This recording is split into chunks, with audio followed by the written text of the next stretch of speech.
Madam మొత్తానికి 2026 సంవత్సరంలోకి వచ్చేసాం. ఈ జనవరి నెలలో ఏ రాశుల వారికి ఎలా ఉండబోతుందంటారు?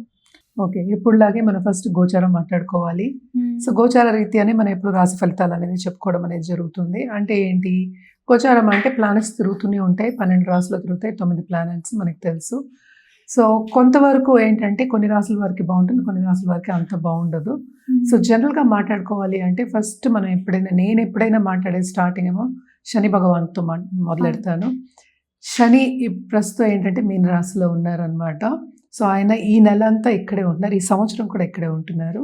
అలాగే మనం చూసాము అంటే జూపిటర్ నెక్స్ట్ మనకి గురు మహారాజేమో మనకేమో ప్రస్తుతం జెమిని అంటే ఏంటి మిథునంలో ఉన్నారు. అలా రిట్రోగ్రేషన్‌లో ఉన్నారనమాట. ఈ నెలంతా ఇక్కడే ఉంటారు. తర్వాత మనకి మోస్ట్ ఇంపార్టెంట్ మనం చెప్పుకోవాలి అంటే కనుక సూర్య భగవానుడు సంక్రమణ జరగబోతోంది. అది జనవరి 14కి ఎక్కడ మకరానికి. సో, మకర సంక్రాంతి అనేది మనకి స్టార్ట్. అంటే సంక్రాంతి నుంచి మనకి స్టార్ట్ అయినప్పుడు ఉత్తరాయణం అనేది స్టార్ట్ అవుతుంది. సో, ఇప్పుడు దీని తర్వాత మనకి ముహూర్తాలు ఉంటే మనకి తెలుసు. జనవరి ఎండ్ నుంచి ఫిబ్రవరి మనకి ఏప్రిల్ అంతవరకు మంచి ముహూర్తాలు ఉంటాయి. చాలా పెళ్ళిళ్ళు అవుతాయి. మంచి జరుగుతుంది. చాలా బాగుంటుంది అని చెప్పడం జరుగుతుంది. అదొకటి కాకుండా మనం మాట్లాడవలసింది మార్స్ అంటే కుజుడేమో ప్రస్తుతం మనకి ధనుర్లో ఉన్నారు. మనం మాట్లాడుకున్నాం కూటమి జరుగుతోంది అని చెప్పేసి ధనుర్లో.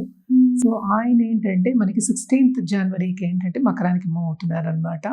అలాగే నెక్స్ట్ మనం మాట్లాడుకోవాల్సింది శుక్రుడు కూడా మనకి ఏంటంటే మనకి ధనుస్సులో ఉన్నారు. ధనుస్ నుంచి మనకి మకరానికి 13th జనవరి వెళ్తున్నారనమాట. మళ్ళీ నెక్స్ట్ మోస్ట్ ఇంపార్టెంట్ ప్లానెట్ మనకి బుద్ధి జ్ఞానం ఇచ్చేది మనకి బుధుడు. సో, బుధుడు కూడా ఇక్కడ ఏంటంటే ప్రస్తుతం ఆయన ధనుస్సులో ఉన్నారు. మెర్కురీ ఏంటంటే 17th జనవరికి ఏమో మకరానికి వెళ్తున్నారు అనమాట. మళ్ళీ ఏంటంటే మొత్తం కూటమి మనకి ఇక్కడ మకరంలో జరగబోతోంది అనమాట. నెక్స్ట్ మనం మాట్లాడుకోవాల్సింది రాహుకేతువులు. రాహు ఏంటంటే ప్రస్తుతం కుంభంలో ఉన్నారు. కేతు ఏమో మనకి తెలుసు సింహంలో ఉన్నారు. సో, ఈ రెండు కూడా ఈ నెలంతా ఇక్కడే ఉంటున్నాయి అనమాట. సో, ఇదన్నమాట గ్రహచారం. మనం దీన్ని బట్టి మన రాశి ఫలితాలు అనేది మాట్లాడుకోవాలి. ఎప్పటికైనా సరే జనరల్గా మనం ఈ నెల ఏం చేయాలి అంటే కనుక సూర్య భగవాన్ని రోజు అర్ఘ్యం ఇవ్వడం కానీ, అలాగే ఏంటంటే కాసేపు ఎండలో వెళ్ళి స్పెండ్ చేయడం కానీ చాలా మంచిది. అన్ని రాసుల వారు జనరల్గా మనం చెప్తాం హెల్త్కి మంచిది. అలాగే అర్ఘ్యం ఇచ్చినప్పుడు ఏంటంటే చాలా ఒంటికి కూడా మంచిది. అర్ఘ్యం ఇస్తాం కదా నీళ్ళు, ఆ నీళ్ళు కూడా తాగుతారు. సో, అది ఇచ్చినప్పుడు కూడా చాలా మంచిది అనమాట. సో, ఇది ఫస్ట్ సూర్య భగవానికి కంటిన్యూస్గా పూజ చేయొచ్చు. అలాగే నవగ్రహ చుట్టూ ప్రదక్షిణ చేయడం కానీ, నవగ్రహ పూజలు చేయడం కానీ చాలా మంచిది. మనకి తెలుసు సూర్య భగవానుడు జనరల్గా మనం ఎప్పుడు చెప్పేది సోలార్ సిస్టమ్కి మనం కింగ్ అని చెప్పుకుంటూ ఉంటాం. అంటే అధిపతి కింద నేను చెప్తాను. అన్నీ సూర్యుడి చుట్టూ తిరుగుతూ ఉంటాయని చెప్తూ ఉంటాం, మనకి తెలిసిందే. సో, సూర్యుడిని కొలవడం అనేది ఈ నెల అంతా చాలా చాలా మంచిదన్నమాట. ఎవరైనా దేవి పూజలు చేస్తే తప్పక దేవి పూజలు చేయండి. చాలా చాలా మంచిది. అలాగే రుద్రాక్ష విషయానికి వస్తే కనుక తప్పక వీళ్ళ ఏకముఖి రుద్రాక్ష వాళ్ళు తీసుకుని ధరించడం అనేది చాలా మంచిది ఈ నెలలో ఎస్పెషలీ. అలాగే మనకి తెలుసు జనవరి కూడా first month of the year. So, ఏకముఖి ధరించడం అనేది మంచిది. అలాగే ఏంటంటే ఎవరైనా నేను ఇందాక చెప్పినట్టు దేవి పూజలు చేస్తున్న వాళ్ళైతే తప్పక ఏ దేవి పూజలు చేస్తున్నా కూడా ఆపద్దు, కంటిన్యూ చేయండి. సో, ఇవి జనరల్ రెమెడీస్. ఒక్కొక్క రాశి వారిగా మనం రెమెడీస్ అనేవి మాట్లాడుకోవడం అనేది జరుగుతుంది. సో, ఎవరెవరికి ఏల్నాటి శని ఉందో ఇప్పుడు చూద్దాము. ఏల్నాటి శని ఉన్న వాళ్ళు ఏంటంటే మనకి మేషానికి, అలాగే మీనానికి, అలాగే కుంభానికి. సో, కుంభానికి ఏంటంటే లాస్ట్ ఘట్టం అంటే లాస్ట్ 2.5 years. అలాగే మీనానికి సెకండ్ ఘట్టం ఇంకా ఏంటంటే ఇంకా 5 ఏళ్ళ లోపల ఉందన్నమాట. సో, మేషానికి ఏంటంటే ఇప్పుడే స్టార్ట్ అయింది కనుక ఇంకా 6-7 years ఆల్మోస్ట్ 7 years వరకు ఉంటుందన్నమాట. అలాగే మనం చూసామంటే జూపిటర్ గురు రిట్రోగ్రేషన్లో ఉన్నారు.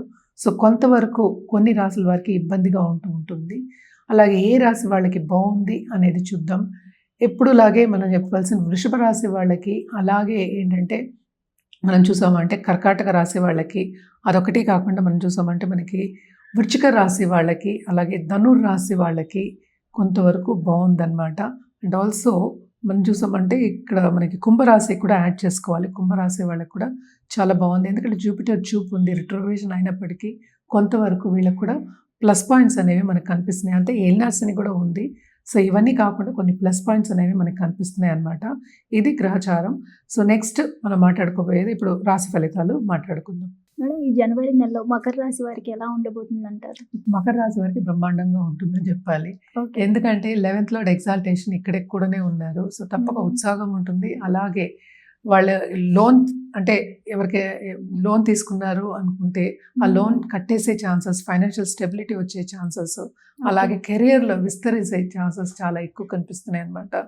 ఈ రాశిలోనే కూటమి కూడా జరగబోతోంది. మనం చూసాము అంటే మార్స్ ఒకటే కాకుండా మనకి వీనస్ కూడా ఉన్నారు, అలాగే మెర్కురీ ఉన్నారు.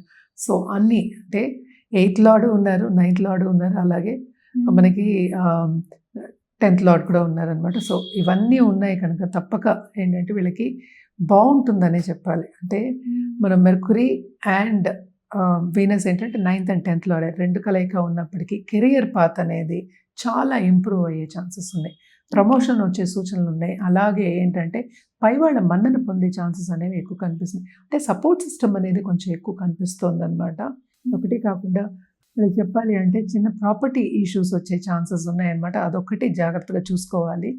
అండ్ ఆల్సో ఇప్పుడు క్రయ విక్రయాలు చేసే వాళ్ళకి చాలా బాగుంటుంది. అలాగే కమిషన్ బిజినెస్లో ఉన్న వాళ్ళకి చాలా బాగుంటుంది. వీళ్ళు కూడా ఫ్రెండ్స్ని కలయిక ఉండడం కానీ వాళ్ళ మీద ఖర్చు పెట్టడం కానీ మనకి ఎక్కువ కనిపిస్తుంది అనమాట. సో తప్పక వీళ్ళకి ఈ నెల అంతా కొంతవరకు బాగానే ఉంది. అలాగే ఏంటంటే అదృష్టవంతులు అనే చెప్పాలి. అలాగే మనం చూసాము అంటే 3rd and 12th లార్డ్ మనకి జూపిటర్ అయ్యారు. ఆయన సంచారం 6వ ఇంట్లో జరుగుతుంది. సో ఏదైనప్పటికీ తప్పక ఏంటంటే ఎనిమీస్ మీద విన్ అయ్యే ఛాన్సెస్ కూడా మనకి ఎక్కువ కనిపిస్తున్నాయి అన్నమాట. ఏదైనా నెగ్గుకుని పైకి వచ్చే ఛాన్సెస్ మనకి ఎక్కువ కనిపిస్తున్నాయి ఈ నెలలో. సో మకర రాశి వాళ్ళందరూ అదృష్టవంతులని చెప్పాలి. అలాగే కొత్తగా పెళ్ళైన వాళ్ళకి కూడా దాంపత్య జీవితంలో అనుకూల పరిస్థితి నెలకొంటుంది. ఎక్కువ ప్రతికూల పరిస్థితి అనేది మనకి కనిపించట్లేదు. అందుకని ఇందాక చెప్పినట్టు సపోర్ట్ సిస్టమ్ అనేది చాలా బాగుందన్నమాట. అండ్ ఆల్సో ఈ రాశిలో ఉన్న వాళ్ళ స్టూడెంట్కి ఎస్పెషలీ గవర్నమెంట్ ఉద్యోగం చేయాలి అనుకున్న వాళ్ళు, గవర్నమెంట్ ఉద్యోగమే కావాలి అనుకున్న వాళ్ళు, అలాగే కాంపిటేటివ్ ఎగ్జామ్ రాసిన వాళ్ళందరికీ చాలా బాగుంటుంది. అలాగే ఏంటంటే ఇప్పుడు ఫారిన్ పార్ట్నర్స్ ఉన్న వాళ్ళకి కానీ లేకపోతే ఆన్లైన్ బిజినెస్ చేసేవాళ్ళు, సో తప్పక వాళ్ళకు కూడా చాలా బాగుంటుందనే చెప్పాలి. 2nd హౌస్లో రాహు ఉన్నారు. సో తప్పక డబ్బు అంటే బ్యాంక్ బ్యాలెన్స్ నిండుగా ఉందని చెప్పాలన్నమాట. వీళ్ళు ఎలాంటి పరిహారాలు చేస్తే బాగుంటుంది? వీళ్ళు తప్పక ఫస్ట్ ఏంటంటే మార్స్ అంటే కుజుడికి పూజ చేయడం అనేది మంచిది. అంటే మనకి ఇంకా కొంచెం ఏంటంటే స్ట్రెంగ్త్ కావాలి అన్నప్పుడు సుబ్రహ్మణ్య స్వామికి మనం చెప్తూ ఉంటాము. తప్పక సుబ్రహ్మణ్య స్వామికి పూజ చేయండి. ఎస్పెషలీ ఏంటంటే మంగళవారం అండ్ ఆల్సో మనం చూసాము అంటే శనివారం శని కాళ్ళు పట్టుకోవడం అంటే నవగ్రహాలు నేను ఇందాక నుంచి చెప్తున్నాను చుట్టూ ప్రదక్షిణ చేయడం అనేది. సో తప్పక ఏంటంటే శని భగవాన్ని కొలవడం, ఆయనే కదా కర్మకారకుడు, ఆయనే ఆయుకారకుడు. So to a certain extent health కూడా వీళ్ళకి బాగానే ఉంది కనుక నవగ్రహాల చుట్టూ 108 times ప్రదక్షిణ చేయడం వెరీ ఇంపార్టెంట్ అనమాట. ఇవి రెండూ చేసుకుంటే వీళ్ళకి ఏంటంటే కొంతవరకు ఇంకా బాగుండే ఛాన్సెస్, ఈ నెలలో బాగుండే ఛాన్సెస్ మనకి కనిపిస్తున్నాయి. అలాగే రుద్రాక్ష విషయానికి వస్తే కనుక తప్పక వీళ్ళు ఏంటంటే త్రిముఖి రుద్రాక్ష వేసుకోవచ్చు. అలాగే ఏంటంటే షష్టముఖి రుద్రాక్ష వేసుకోవడం అనేది మంచిదన్నమాట. ఏదైనప్పటికీ జాతక రీత్యా మన పరిహారాల గురించి చెప్పడం అనేది జరుగుతుంది. నాట్ ఓన్లీ దట్ ప్రిస్క్రైబ్ చేస్తాం. ఏంటంటే మిగతా పరిస్థితులన్నీ చూసుకుని మనం ప్రిస్క్రైబ్ చేయడం అనేది జరుగుతుందన్నమాట. అలాగే కలర్స్ విషయానికి వస్తే కనుక తప్పక రెడ్ ఎక్కువ వాడడం, అలాగే బ్లూ అండ్ గోల్డ్ ఇవి 3 కూడా వాడడం, ఎస్పెషలీ ఆన్ సాటర్డేస్ వాడడం అనేది మంచిదన్నమాట. ఇది వాడితే మీకు ఇంకా అంటే ఏంటంటే మన కలర్స్లో కూడా మనం ఏంటంటే ప్లానెటరీ ఎనర్జీ అనేది చూస్తాం. ఈవెన్ కలర్ ఇస్ ఎనర్జీ కదా. సో ఆ ఎనర్జీ అనేది మనకి ఎక్కువ వచ్చి అంటే పాజిటివ్ ఎనర్జీ మనకు వస్తే ఇంకా బాగుంటుంది. అలాగే పాజిటివ్ బ్యాంక్ బ్యాలెన్స్ పెరిగే ఛాన్సెస్ కూడా మనకి ఎక్కువ కనిపిస్తాయి. హిట్ టీవీ యాప్, ఇందులో short news, live news, entertainment shows, movies, digital magazines తో పాటు మీ జిల్లా వార్తలను కూడా ఫ్రీగా చూడొచ్చు. ఇంకెందుకు ఆలస్యం, వెంటనే హిట్ టీవీ యాప్ ని డౌన్లోడ్ చేసుకుని ఫ్రీగా ఎంటర్టైన్మెంట్ పొందండి. Hit TV app. Hit TV app. Please download hit TV app. Hit TV యాప్ని ఫ్రీగా డౌన్లోడ్ చేసుకొని ఎంజాయ్ చేయండి. మీకు నచ్చిన ఎంటర్టైన్మెంట్ కోసం హిట్ టీవీ యాప్ ని ఫ్రీగా డౌన్లోడ్ చేసుకొని ఎంజాయ్ చేయండి. హిట్ టీవీ యాప్ ని డౌన్లోడ్ చేసుకుని ఆస్వాదించండి, ఆశీర్వదించండి. ఇంతమంది సెలబ్రిటీలు హిట్ టీవీ యాప్ ని డౌన్లోడ్ చేసుకోండి అని చెప్తున్నారంటే ఎంత మంచి యాప్ ఆలోచించండి. అమెరికా అమెరికా అమెరికా అమెరికాలో చదవాలనుకునే వాళ్ళకి విశ్వసనీయమైన పేరు మన శౌర్య consultancy. UK Law 1 Year Masters. UK Law 1 Year Masters. 2 years work permit up to 5 years visa. Contact Saurya Consultancy. Contact 89851 89851.